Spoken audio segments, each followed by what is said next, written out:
3 legend in the house, and he's solving like na na na na every day, trying to be better than he hang.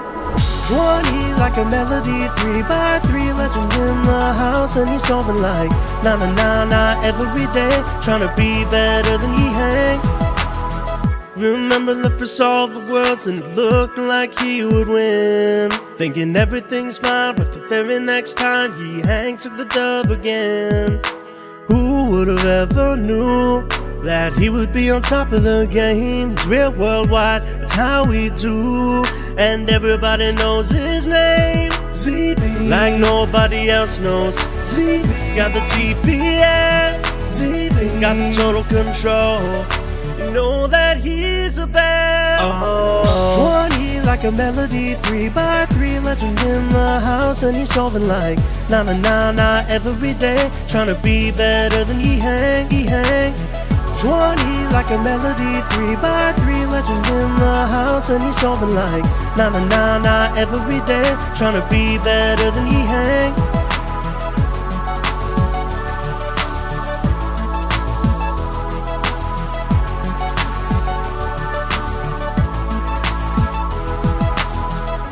He like a melody, 3 by 3 legend in the house, and he's solving like na na na na every day, trying to be better than he hang.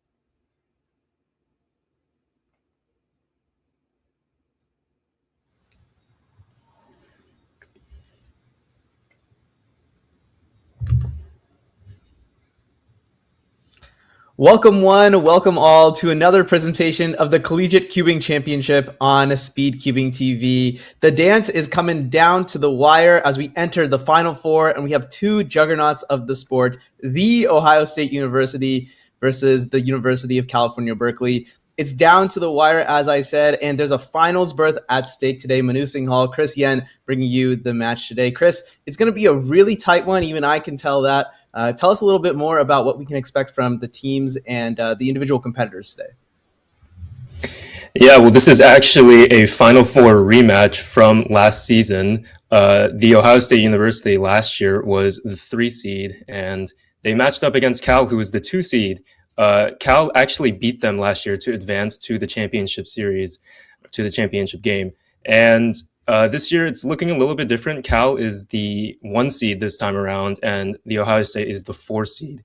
So once again, the Ohio State is looking at an uphill battle here if they want to advance to the championship, and they're going to be facing the winner of whoever UW-Madison is going to be going up against.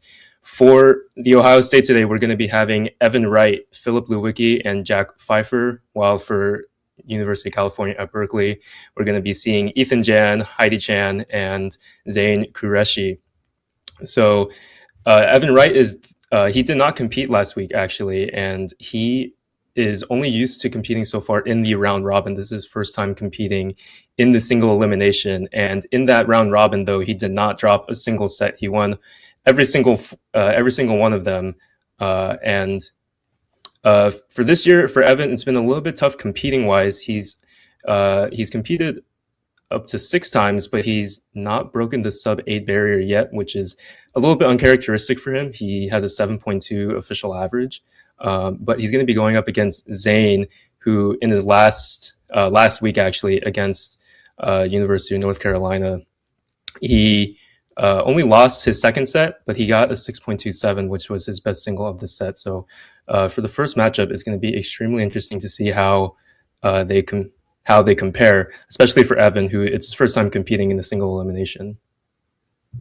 I'm actually really excited to see Zayn because he's kind of like been coming into his own a little bit. Of course, he's the third kind of competitor here, like psych sheet wise for Cal Berkeley. But just last weekend, he got his first sub 5 official single, 470 at Berkeley. And also 2 weeks ago at Duper Super Davis, he was also one of the competitors. He actually competed against you, Chris, for that third place medal. Of course, you handled him to grab the bronze medal. What can you tell us a little bit about Zayn? I know he's been kind of using some more ZB and stuff recently too. Well, you're right on the ZB, and in a tournament where the single really matters, ZB helps a lot because it makes your times a little bit more consistent, and you still kind of get that luck where if you get an easy ZB case, you're going to end up with a better single. And for somebody like Zayn, he's been pretty consistent in this tournament and also in his official rounds, which when you're his opponent and you're getting very consistent times, we always say it's pretty demoralizing when you're knowing that you're going to have to beat a pretty good time every single time, where for Zayn, or for Evan, excuse me, I don't believe he uses ZB, and so he's kind of beholden to the luck of CFOP and the cases that he gets. But we'll see how they respond. Zayn, like you said, has been coming into his own, so he has a 6.8 official average, and he actually didn't do, I don't think, up to his standards in the last match. He dropped the second set, which was uncharacteristic because he won the first set pretty handily, but and he actually also got a couple 9-second solves in there, which I'm imagining we're not going to be seeing this time around. But yes. Yeah, trying to handle the nerves, of course, very difficult, especially I think in the elimination matches. Now, Chris, you and I both have competed in CCC. You were competing last year. I competed this year, but we were competing in kind of like a different stage. And for at least for me, in the round robin stage, it didn't really feel like the sets kind of meant that much. I guess we were like one of the worst teams in the league, so it was like whenever we got like a set, it was always good. But at this stage, if you can win a set, like it really swings the match quite a lot. And we saw that a little bit when we were watching Ohio State go up against Columbia last week, right? It was really critical for one of Columbia's other two competitors, that was Sepp and Kimberlin, to be able to grab a set so that then Maddie could kind of clean up the rest. Unfortunately, that wasn't able to happen here. So how do you think the competitors are going to deal with that sort of pressure where like the sets now like matter way, way, way more? Yeah, and I think that's one of the things that makes Cal's team so strong this year as the #1 seed. They have 3 solvers that are pretty much all the same speed, and they're all really, really fast. You see with some of the other seeds, like last week we saw with Columbia, where Maddie is they're very top heavy, with Maddie being at the top, much faster than all the other competitors. But in a tournament where the sets are what matter, it really doesn't matter if you have the far and away fastest solver in the group. It matters mostly how well-rounded you are. And Cal has 3 solvers that are all sub-7 pretty comfortably, whereas the Ohio State does have solvers. They're also very consistent across the board, but I think they might be just a little bit behind the University of California here. As we are about to get started with our first set, on your left we have Zayn, and on the right I believe that is Evan. Yeah, so we've done quite a bit of an effort to hopefully give you all an idea of what you can expect to see. Now, of course, things can always go either way. It always comes down to the scrambles. Of course, both competitors getting the same scramble. One thing we didn't go over is what is the format. So the format is, so we mentioned sets. So there are 6 total sets that are going to be played. And the first team to 4 sets wins the match. Now, of course, there is a place where it is possible to tie 3 sets to 3 sets. We'll deal with that when we get there. But for now, it looks like Evan will kick things off, starting things off with a good old white cross. We may or may not see that from Zayn because he is actually color neutral. His camera falls over as he gets an 8.79. Not too bad of a start, but definitely a lot of room for Zayn to work with. Yeah, and he definitely had a really big lockup on the OLL. He also opted to use an algorithm that forced a diagonal swap case, which not something you're trying to do, especially in higher pressure situations when harder PLLs get even harder to execute. But 8.79, not a bad solve for such a big fumble on the OLL. Yeah, as I alluded to, let's see which cross color Zayn is going to pick. He currently has white facing him. Let's see if he ends up sticking to that. Yeah, so it's going to be a white cross for Zayn as well. His turning is looking pretty good here just as we go through F2L. Getting a U case, U is not bad of a subset to get as he gets a 6.78, and he'll win the very first point in this match. Yeah, and that was a really nice U case there. He executed it pretty well. And something you'll notice is the difference in setting that we like to talk about. So you can see Ethan in the background. Heidi is also there. So all of the Cal competitors are in the same room. And I don't think we're going to be seeing that from OSU. So kind of interesting to see kind of the teammate dynamics that are going on here. Like, do you prefer to be watched by your teammates as you do these high pressure solves, or do you like kind of being alone? Because I believe the other OSU competitors are also in their rooms. Right. Yeah, I guess it's also like a familiarity versus I can't even tell where Zayn is doing this match. It kind of looks like they're in like some closet or something. So I guess who knows? Maybe that will play a factor. Of course, it's also 4 p.m. out here on the West Coast, but 7 p.m. In Columbus, where the Buckeyes are from. Looks like actually Zayn might have paused for us here. So we will see what he ends up getting. Hopefully, if we can get his camera back. Yeah, and going back to last match, it was a little bit different than what the final scores might have suggested. So Cal won their set 5-1 against University of North Carolina. They actually technically swept. They won the first 4 sets of that, and Zayn just ended up dropping his second set.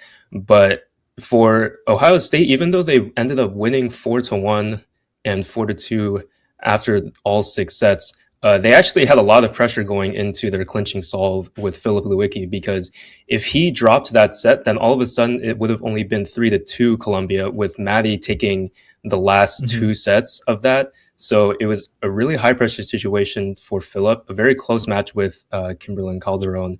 And Philip was, I mean, he didn't seem fazed by it at all. So he was able to clutch up and take home the win for OSU. So 2 teams that face different levels of adversity despite what their final scores from last week may have suggested. And so if OSU can get Cal in an uncomfortable spot here, maybe they'll be a little bit better equipped to handle the pressure. Yeah, it'll all come down to like who can deal with that extra pressure more. Like who can go into like, we're talking about like a set 4 where it's like going to be like a clinching situation, and if it comes down to that, like you need to be able to perform under the pressure. It's a singles based format, right? So if you get like an 11 or something, there's no like, every solve counts. If you get an 11, then you've just lost the point, basically, right? Like the opponent at this level just needs to solve the cube and has just gotten the point off of you entirely. And so like, you don't want to put yourself into those spots where it's like, okay, well, there's a lot of pressure, there's a lot of stress, and then you just crumble under the pressure. But one advantage I do think that a lot of these competitors have is they've made it this far into this bracket. And of course they have a lot of other competing experience from the other incredible things that they do in cubing. I mean, Philip has been, at the jump we were calculating how many major championships he's been in. It's like 8 or something like that. Jack Pfeiffer had an incredible showing at the U.S. National Championship last year, grabbing I think 3 medals in 5x5 through 7x7. So, and of course, like Ethan, Heidi, and Zayn, no strangers to high pressure situations themselves. So I think that's something that I'm really looking forward to seeing, is like how these battle hardened competitors are going to deal with these pressure. And actually, you know what they say? They say diamonds are made under pressure too. So we might just see some insane solving as well.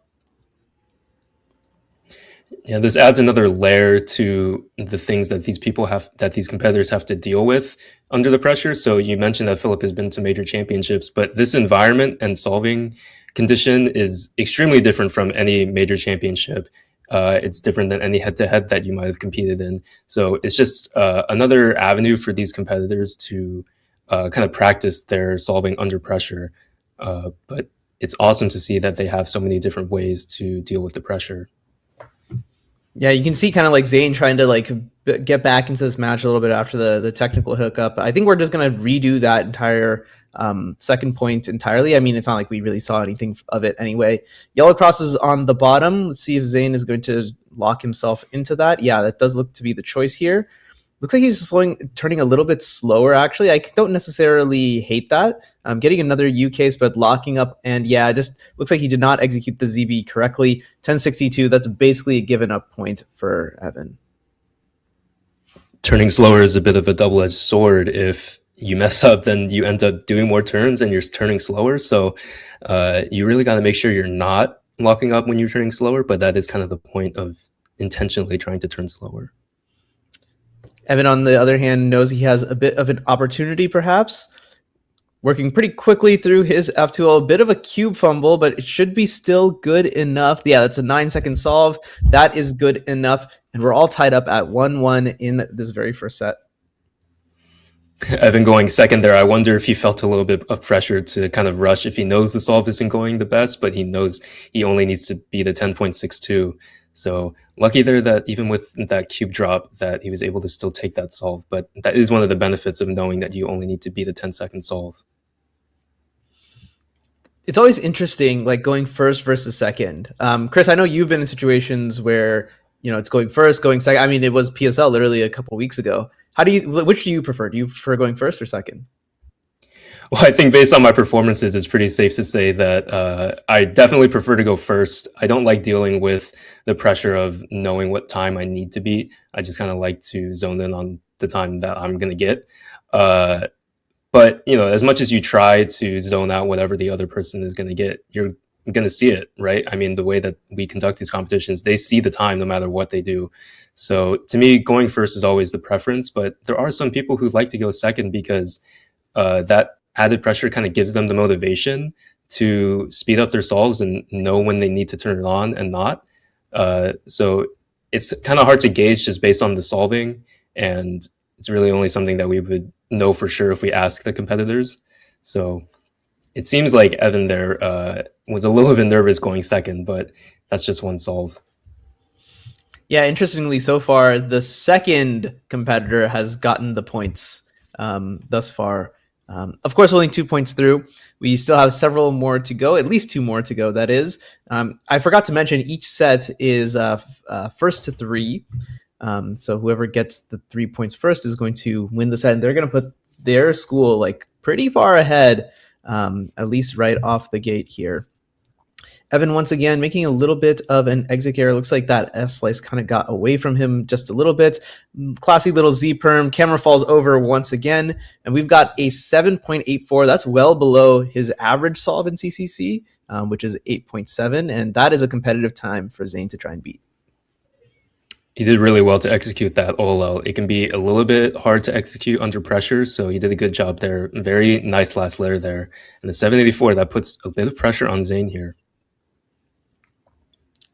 Of course, Zayn's average solve in CCC 8.25, so he'd have to pull out an above average solve, certainly based on his CCC performance. But I like that he's locked into an orientation early. That's generally a good sign. That means the competitors are looking further ahead in inspection. Once again, trying to turn a little bit slower. There's the actually, it was hard to tell from here if it was a ZB or if it was just a PLL, but a 730, that's going to do it. Zayn is going to go up 2-1.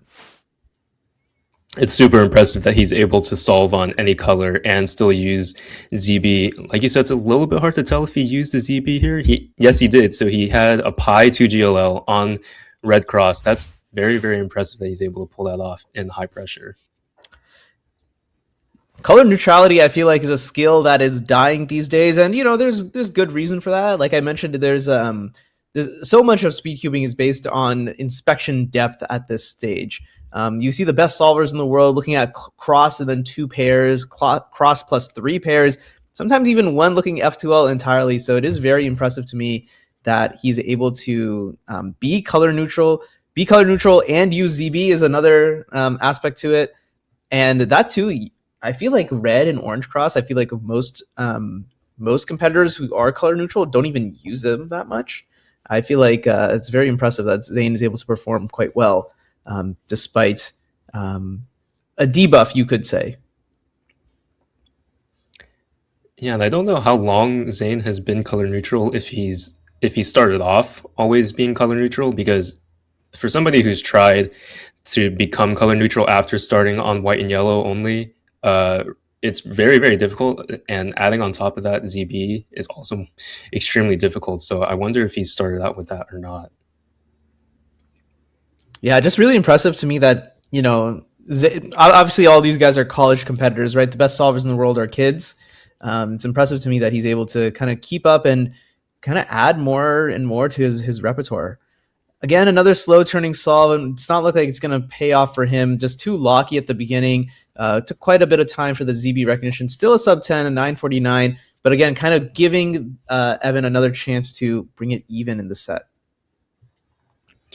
Once again, it looks like he's intentionally turning a little bit slower to avoid the lockups, but it's not really working. He's still locking up, so he may need to ditch that strategy. And once again, the second competitor, or the first competitor, seems to be underperforming.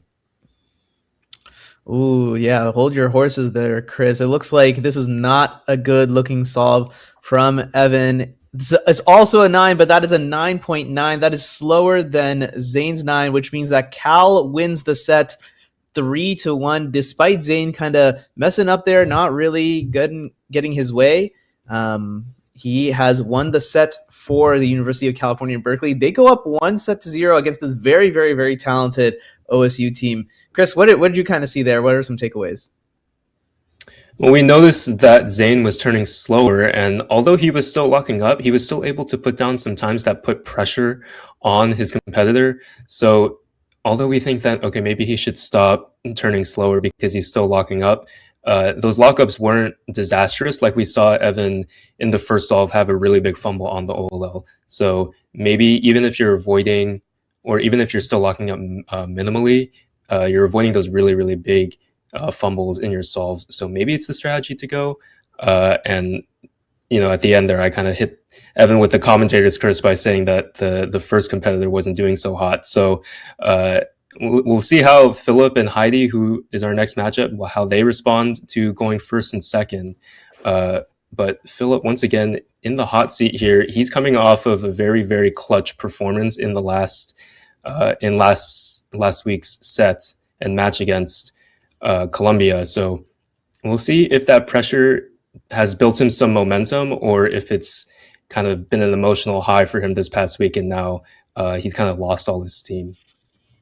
Yeah, in the notes, Chris, you have written here Stone Cold Killer. Yeah, I think I have to agree with you there. Also, the creator of Monkey League, if you've been watching that recently, season 6 is now into its final stage. So, of course, he stays up late hours, gets up early in order to make sure you can record everything with solvers from all around the world.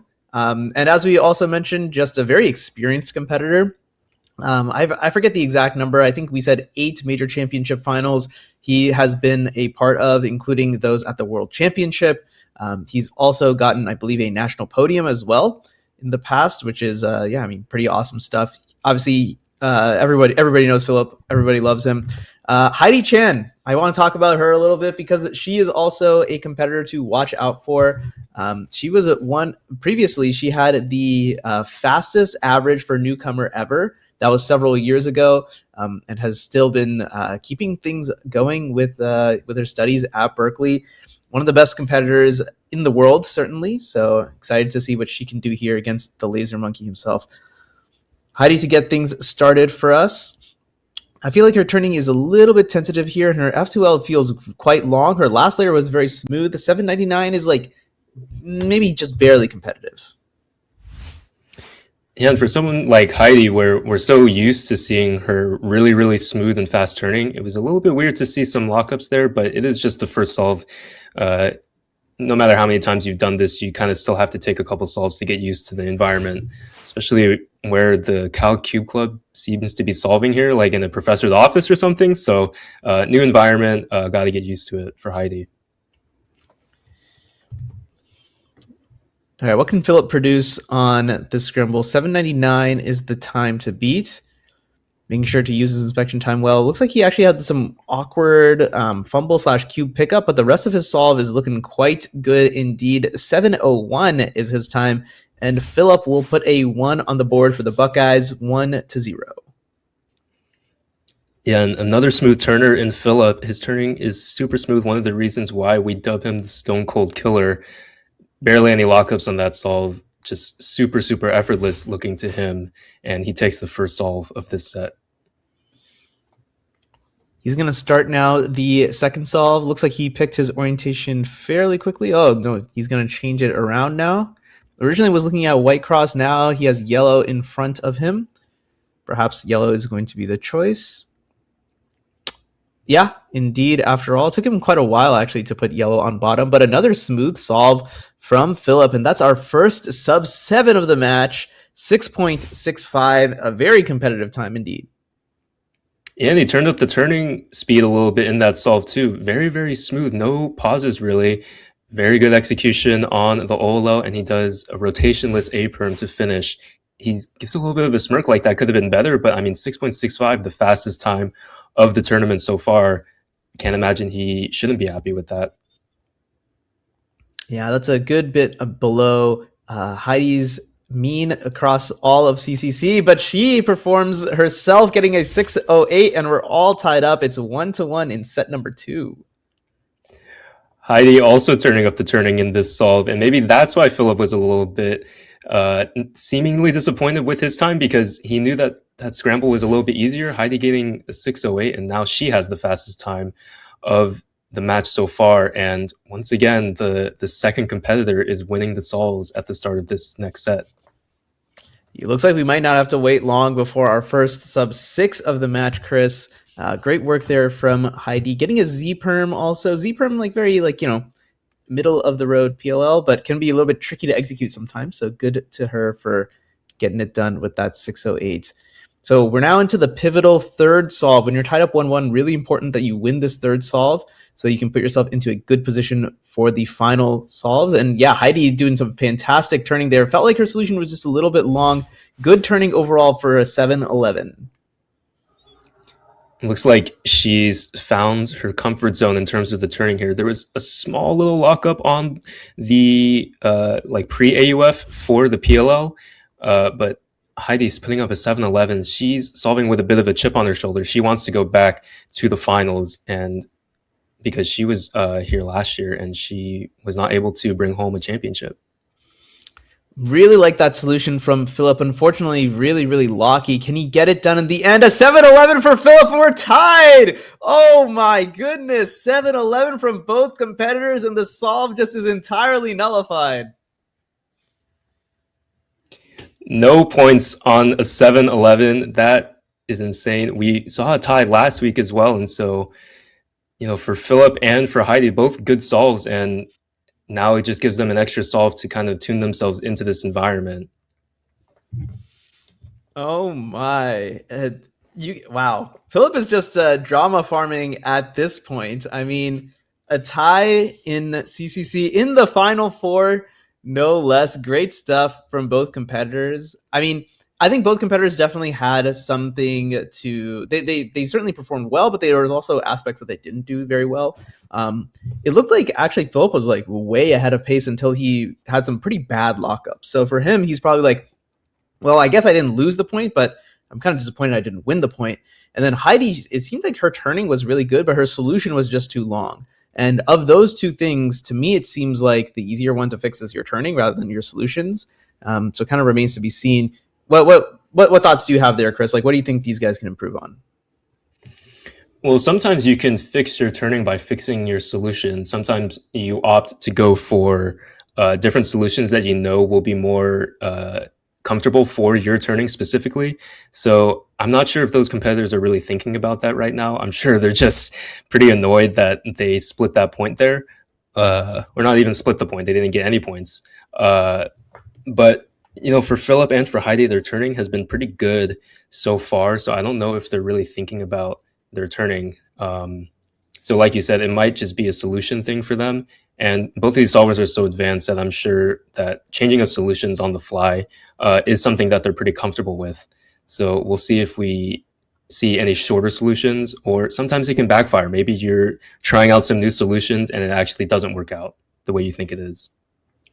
Yeah, sometimes in order to do a niftier solution, you need to turn slower necessarily, but then you end up in that trap sometimes where you try and turn slower because you're going to do something either fancy or you're trying to be less locky. But then if you just cannot look ahead into the rest of the solve, then you kind of put yourself at a disadvantage. So on the redo now, Heidi will start once again.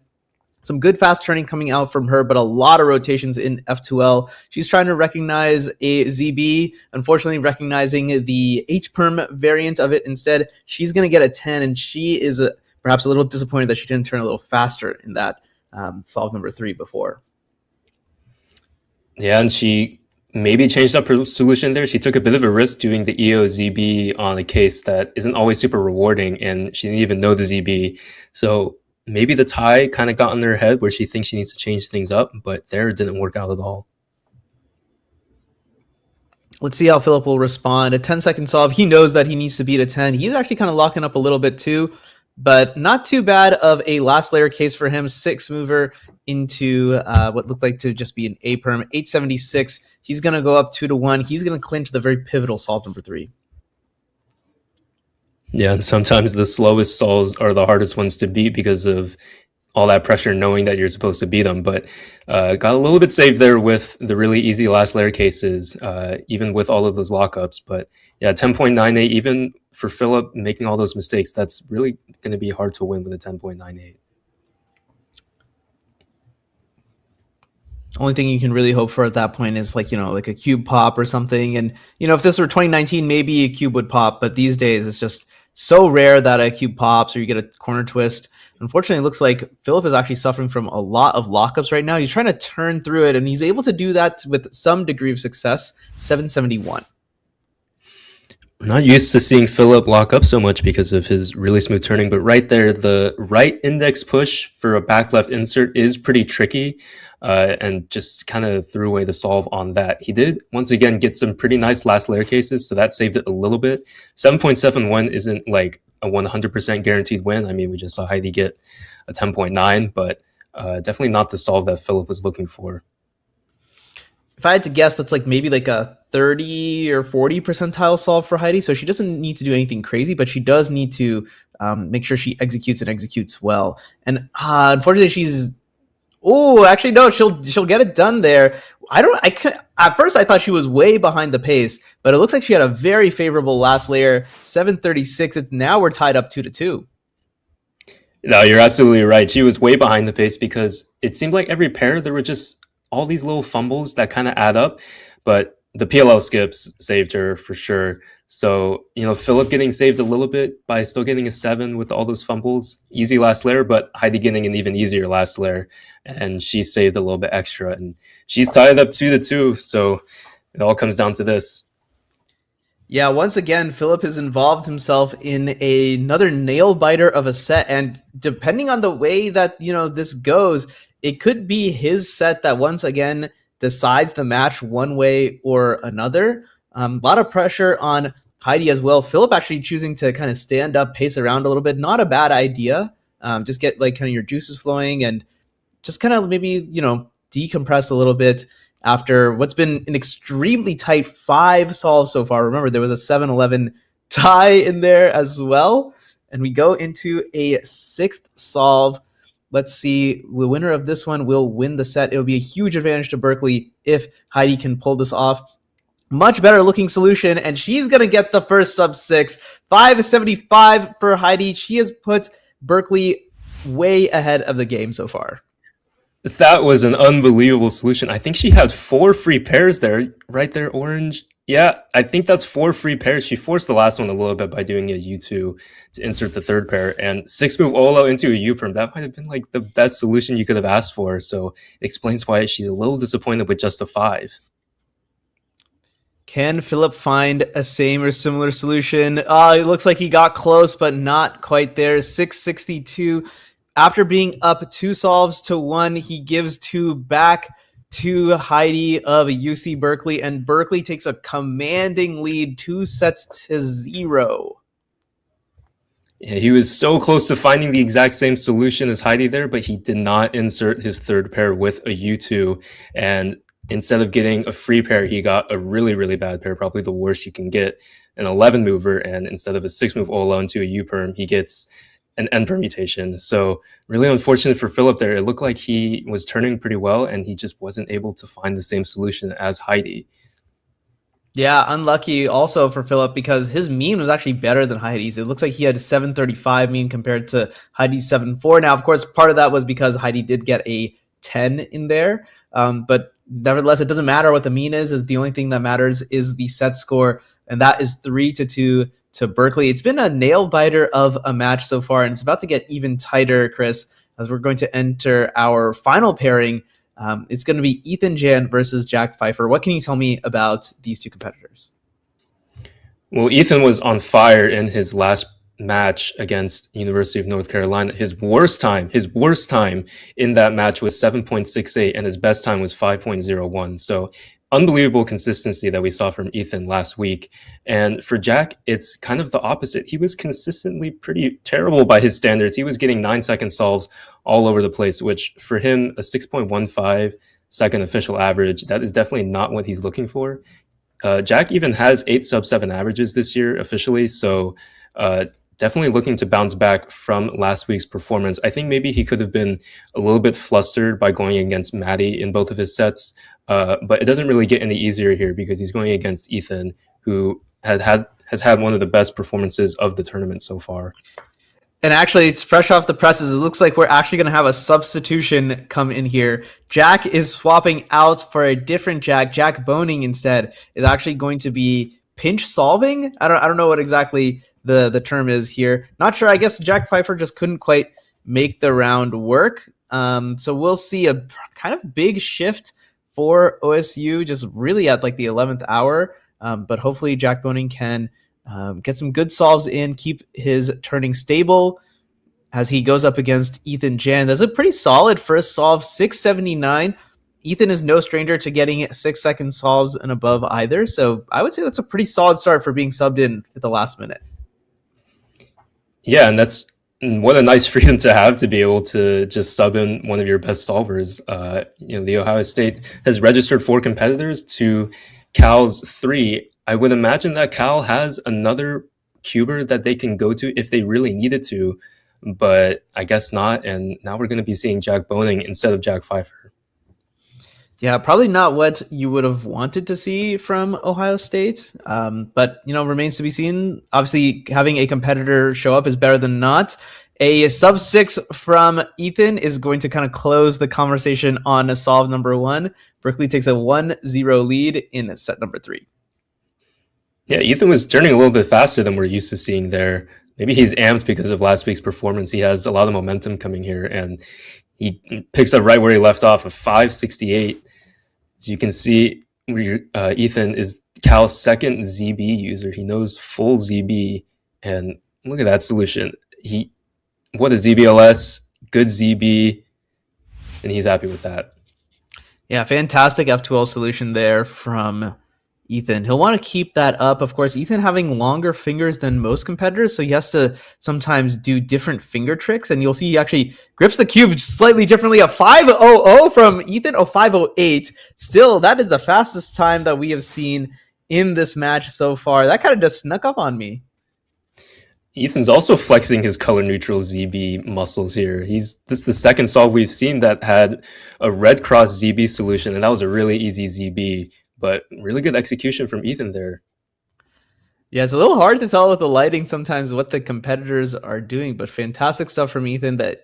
Jack's going to have his back against the wall here. 508 is going to be very tough to beat, and he's going to get a 728 in response. Berkeley up 2-0, and with 1 more point, Berkeley can secure themselves at least the tie, if not put themselves in a really, really, really good position to win the match outright. Yeah, Jack's solving pretty well here, but if Ethan is going to continue these times, then you can book this set as well, and Ohio State is going to be on an extreme uphill battle here if they go down 3-0. There's still some hope left. Maybe one of the solvers on Cal has a bit of a fumble. Like we said, Zayn last week actually dropped his second set after Cal had won when the pressure was off. So it's not all done for Ohio State here if they go down 3-0, but it's definitely looking pretty tough if Ethan is going to continue to get these times. Yeah, Jack is going to need to put a performance of a lifetime together. He's going to need a reverse sweep if he wants to keep Ohio State kind of in this match. Unfortunately, looks like his F2L was just way too long. A big fumble there on the A-perm, also 944. Not much left for Ethan to do here other than pick up the cube, solve it, and put it down. Yeah, and I can only feel for Jack here. He probably wasn't completely expecting to be competing here, and so all of a sudden to be thrown in against Cal's fastest competitor, it might be a little bit jarring here, but he's doing a pretty good job so far. A white cross solve for Ethan. And I mean, it looks like he had a very nice 9-move ZBLL, and that's going to do it. That's going to win the set in very clean fashion. 3 solves to 0 to Berkeley, 3 sets to 0 to Berkeley as well. And Ohio State in a huge hole now. They're going to need to win every single set if they're going to want to have another chance in this match, another chance to get into the finals. Yeah, and what a performance by Ethan. They're picking up right where he left off, a 5 of 5 in the mid-6. He got some really, really good ZB cases there, but also just really clean solving that, we're not always used to seeing from Ethan. Like you said, he tends to turn a little bit slower, and he grips the cube pretty differently than most people because his fingers are so long. But, I mean, blazing fast turning from him. He takes that set 3-0, and you're right, OSU is looking at a really, really big hole here, but like I said, I think they still have a chance. It's not like they've been solving terribly, and I don't think Cal, at least in the other 2 sets, has been like blowing them out of the water. So not all is lost here, and let's see how they respond. This is the biggest hole that they face all tournament. Yep, it will certainly be one time to get to work for Evan, Philip, and Jack. We'll see what they can do here. Certainly, I think they have the caliber of solver to be able to do it. The matter is just like, okay, well, where are we going to get the right cases to kind of complement that? And are we going to get the right luck? And of course, a lot depends on turning as well. You can get all the luck you want, but if you can't turn to save your life, then, well, you're going to drop points back and forth. Zayn has the opportunity now to close out the match basically entirely. Of course, we will still continue to play out the other sets as he does an orange cross here. Looks like he had a 2 GLL, but taking extra time to recognize and or execute, he got a 703. Yeah, and once again, he solved on orange cross, so that's his second orange or red cross solve using ZB of the match. He got a 2 GLL that was pretty long. I think he kind of slowed up the execution there to make sure he didn't lock up, but definitely could have been a little bit better on that one. Evan taking a big pause there on F2 on number 2. Hopefully he's able to continue to turn through. Yeah, it looks like he ended up with a long PLL also, 922. That's not going to do it, and Berkeley's going to go up 1-0. Well, one solve in, and it looks like that the ZB might be a little bit too much to overcome. We've seen some pretty bad cases on the part of the Ohio State. You see the GC perm there. Always really hard to execute, especially under pressure, and like we saw there, Evan locking up a little bit. Still needing to win 3 solves to keep his side in the match is Evan Wright from Ohio State. Can the Buckeyes muster a last gasp to stay in the match and keep their title hopes alive? It's the Final Four. The winner goes to the finals to potentially win the whole thing. A 771. A little bit more competitive from Evan, but he'll have wanted a little bit faster considering how good Zayn is solving today. And it's the second time he's gotten hit with that not great Olo case, and he only uses the algorithm, where in this case is going to give him a diagonal swap. So once again, the Ohio State is really beholden to the cases that they're getting with CFOP, which doesn't always happen when you're using ZB. Some solid turning from Zayn coming out right now. Needed to do Y2 and kind of locky. This could be the opportunity for Evan, and it is going to be, in fact, as Zayn gets a 9. So we're tied up again, 1-1. And if you're Evan, you're probably pretty happy considering that, the 7 was like not bad, but certainly had some margin. But Zayn's kind of given you all that margin back, and you're tied up 1-1, and you're still breathing. Yeah, I always wonder how competitors feel when they're able to win solves that they don't think they should have won, or win solves when they're not getting their best times. It's like, does that give you confidence that you won the solve at not your best, or does that kind of throw you off because you weren't expecting to win that solve? But for Zayn, this is his first time competing in this tournament. He wasn't on the team last year, so I wonder if he's feeling some extra pressure to close out the match. Yeah, I mean, one advantage Zayn does have is that, even if he doesn't manage to finish it up, he isn't the last line of defense. They still got 2 more solvers, and if they win either of those sets, they'll be good to make it into the final. Another almost 9 for Zayn, 899. And all the pressure now on Evan. He could take an advantage in this set, which would be huge for Ohio State's chances. Yeah, not a bad ZB case there, but just has a really hard time getting it started. And for Zayn, I don't know if he's been using ZB for as long as Ethan has. So some of the executions and the recognitions might be a little bit slower than Ethan's, who's been using it for much longer. A little pausey coming out from Evan. Can he clean up the solve? Can he beat 899? Yes, he can with an 896. It was not the cleanest solve. It looked kind of ugly and a bit dicey at times, but he's going to win the pivotal solve number 3, and Ohio State is now up 2-1. That's some great solving from Evan.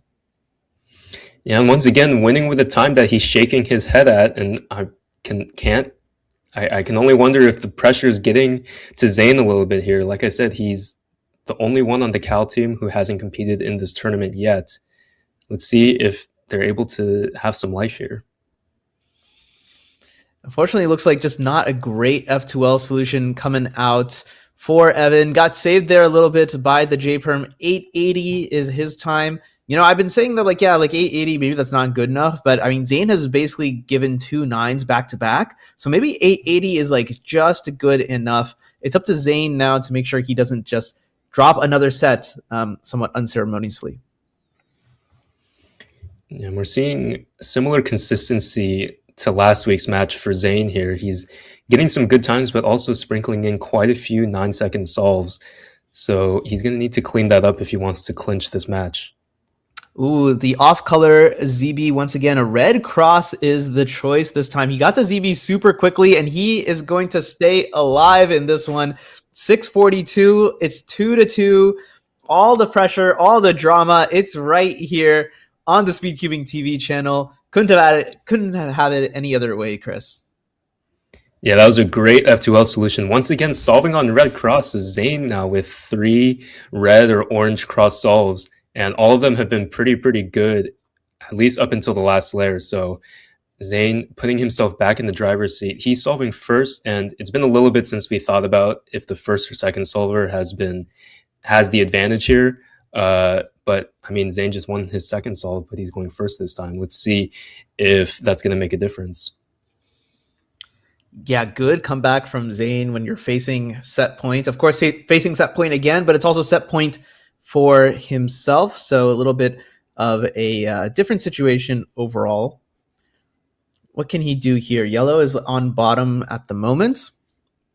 It's hard to tell for me in this exact lighting, like which pieces are oriented, which pieces are yellow, which ones are not.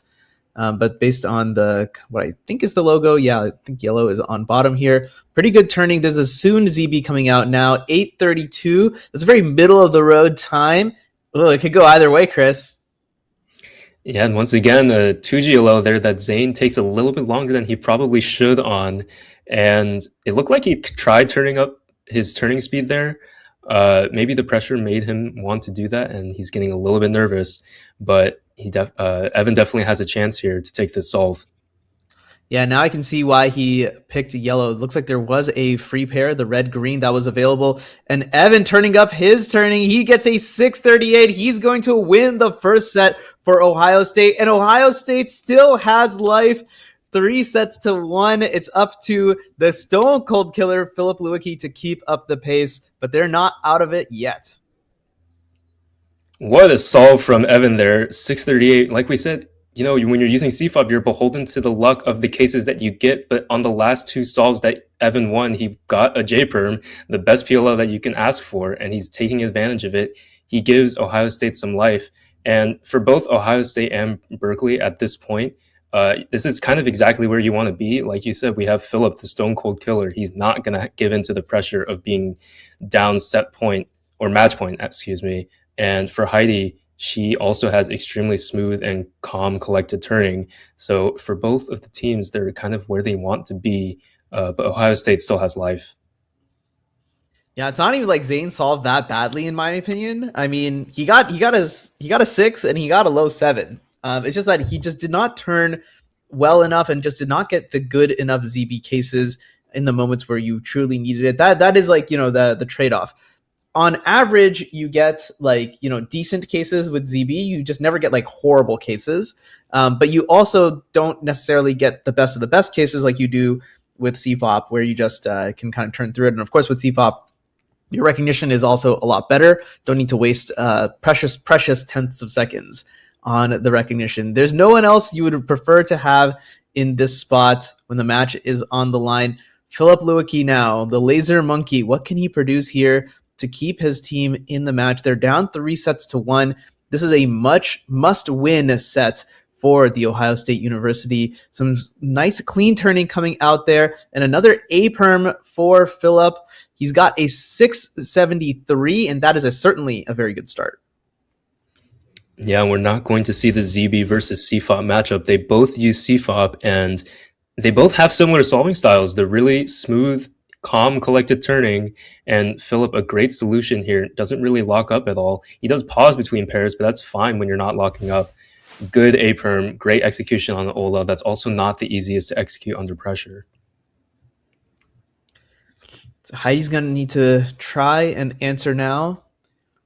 I feel like she, definitely in the past, I think she was white cross only solver. Not sure if she's expanded to other colors now, but in any case, white cross is the choice. Moving pretty fluidly overall. She's actually going to lose the solve just barely by about a tenth of a second. She's going to get a 6.8, and that's kind of, I feel like, what we're going to see in this match. It's going to be super back and forth and really, really close. Yeah, and that's a good start for the Ohio State if they want to win this set and go on to the last two of the fastest matchups. Then 1-0 start is obviously where you want to be. And again, both really good turning there. It's just that Heidi's solution was a little bit longer. She got a little bit of a worse case there with the Z-perm, but not a bad solve by any means. After the reseeding, after the round robin stage, this is the 1 seed versus the 4 seed. Kind of the matchup you would expect to see. Berkeley got a bye in their round of 16, so they played one fewer match, which is pretty important in a single elimination bracket like this, as Heidi gets a 635, another solid time to put on the board against Philip. Yeah, and basically the shortest possible full step last layer that you can have. The 6-move Ola into an A-perm. Shaking her head a little bit because maybe she thinks she needs to get better times to beat Philip, because Philip doesn't seem phased at all by these good times. So one thing I will say is that Philip is very solid. He's very consistent. It doesn't seem like he makes many mistakes, but I also don't know if that goes the other way. I don't know if he's prone to getting particularly good times as well. As we see here, he ended up getting a 705 and giving 1 point back. So that's, I think, one thing that's going to play back and forth for both of these solvers. I think Philip is going to be relatively consistent, and I think Heidi is going to make mistakes, but I think she's also going to be able to get really, really good solves from time to time. Yeah, and for Heidi, it's just about making sure she doesn't remember almost that Philip is always going to be getting the same really good time. She just needs to lock in on her own solves. And for Philip, he also needs to focus on not trying to overexert himself almost. He doesn't want to try harder to get better times because he knows that that's what he needs in order to win. He just needs to stay solid and hope that that's good enough to beat Heidi in this set. Yeah, as weird as it kind of sounds, Philip is actually the one fighting the uphill battle here. Not only is it a must-win set for Philip, whereas that's not the case for Heidi, but his average over CCC is 7.8, whereas Heidi's is 7.1. That's a pretty considerable difference. Of course, it doesn't look like Philip is kind of living up to that at the moment. He's solving quite a bit better than that. Let's hope that he can continue that. Some really nice turning in F2L number 4. It looks like he had a J-perm perhaps at the end there. And he ended up with a 706, a very solid time, very competitive time. But Heidi's been putting down 2 sub-7s already. Once again, he got hit with some pretty terrible cases there. That LSLL is pretty bad. He does get a T-perm to finish it off, but he got probably one of the worst OLLs. So honestly, it might have been Philip's best turning solve of the match so far. But with all those really bad cases, a 706 is really the best that he can get. 706 is the time to beat for Heidi. She would win the pivotal 3rd point. A little bit of a lockup, but she's looking in. Oh, she was looking really, really good to win it, but she's actually lost it by 1/100th of a second. 707. That lockup cost her huge, and Philip goes up 2 points to 1. Yeah, and it's just on the OLL, such a big lockup, and then a huge lockup on the last move of the solve. She's not going to be able to get it done. And now Philip up 2-1. He wasn't expecting to win that solve. So now he has a bit of momentum here being up.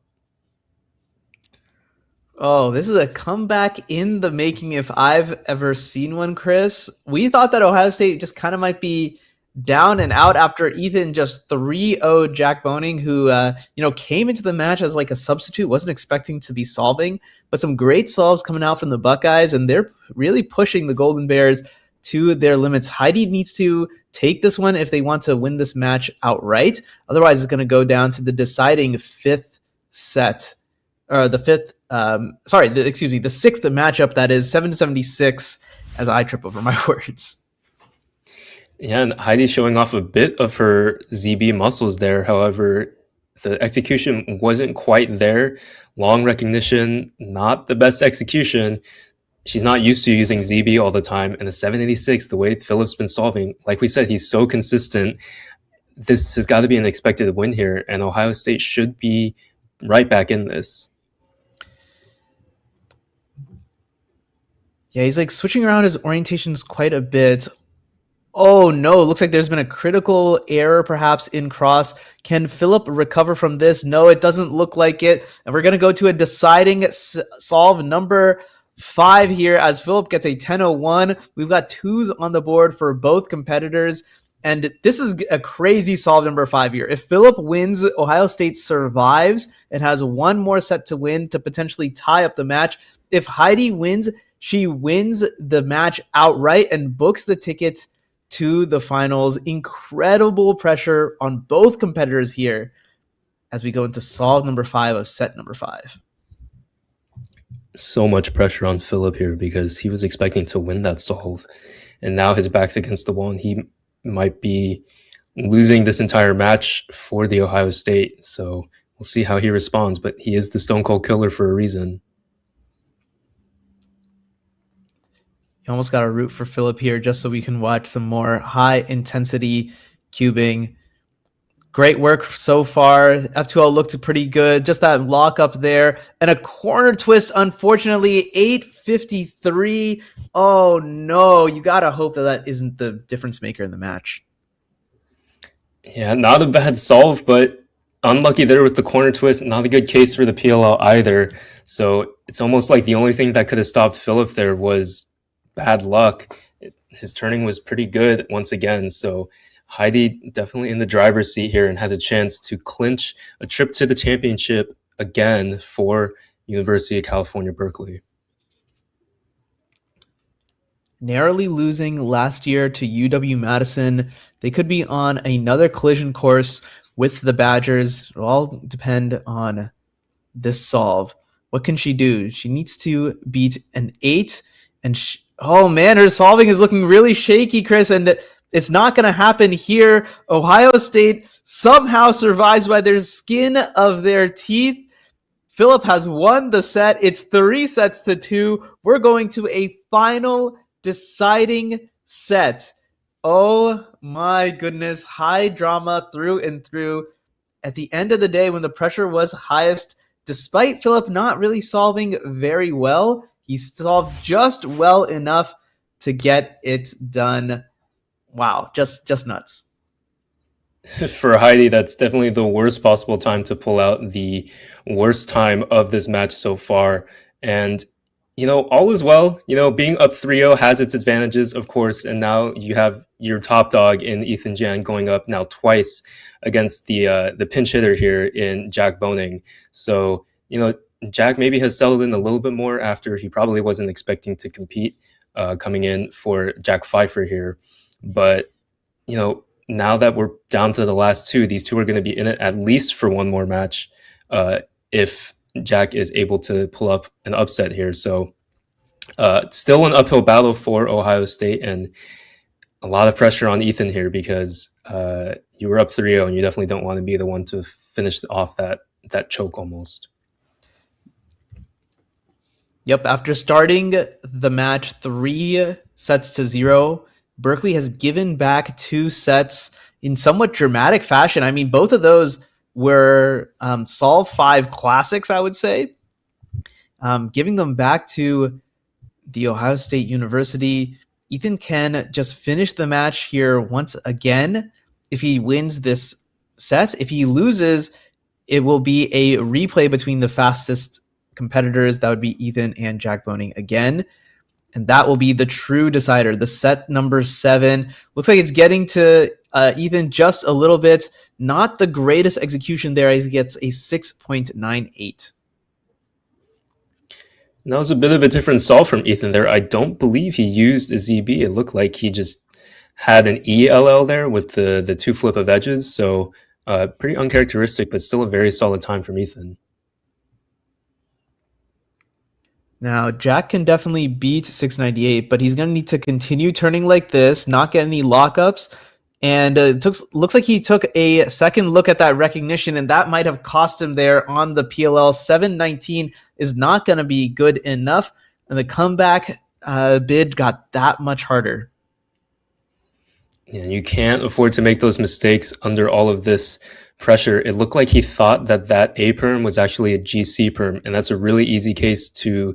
Those are 2 really easy cases to confuse for each other, especially if you're solving on white and yellow, because the yellow A perm that he just got actually does end up looking like a GC perm if you were on white. So very, very, very tough confusion to make there in this moment.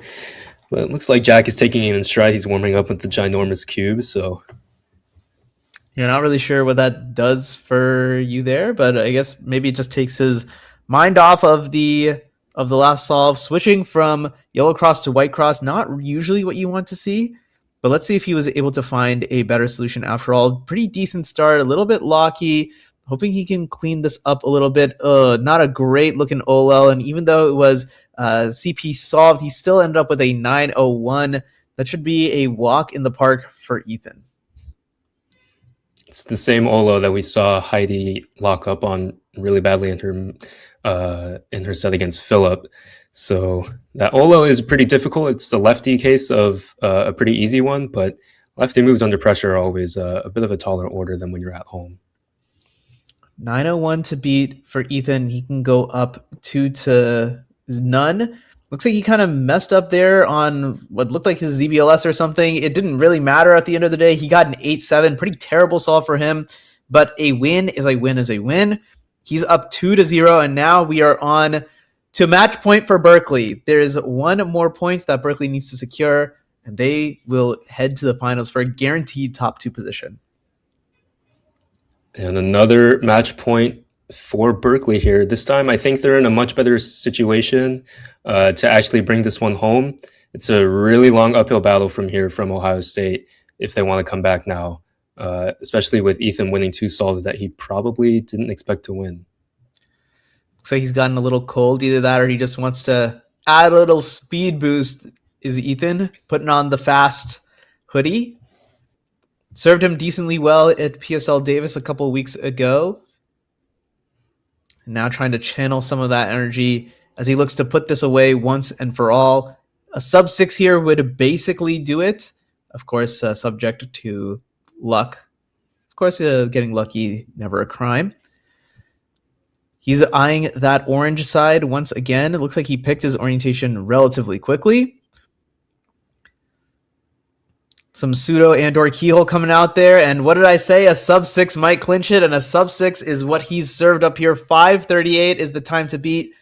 Anything worse than that, the Ohio State University is going to be out of it, and Berkeley is going to advance.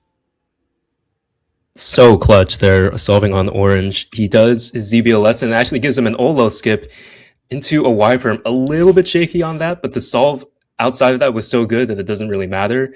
And Ethan looking like he might have just clinched a trip to the championship for Berkeley.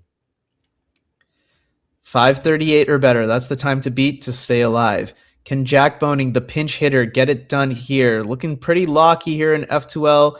And as we enter the G perm, what's the final time? 8:68, and that will do it. Ethan Jan with 2-3-0 sweeps as the anchor for Cal Berkeley wins the match 4-2. Completely upends Ohio State's bid to upset, potentially sent it into a tiebreaker. The number 1 seed after reseeding in the round robin stage will make it into the finals as per the chalk. A fantastic match here, Chris. I feel like it really went down to the wire a couple times and some drama all around. It was just a pleasure. Yeah, you're right on the drama. I don't think we expected the Ohio State to come back even a little bit down 3-0, but they managed to take the 2 sets after that. And it was looking a little bit scary for Ethan there because in the first couple of solves, he wasn't solving at his best. Unfortunately, their Jack Boning, the pinch hitter, was unable to capitalize. And now OSU is going to be heading home for a second straight year from the hands of Cal. Yeah, a little bit tragic for Ohio State. You know, that's my hometown team. I grew up in Columbus, so a little tough to see. But then again, Berkeley is my alma mater, so like I was really struggling in this match last year. I'm like, man, who do I root for? Who do I root against?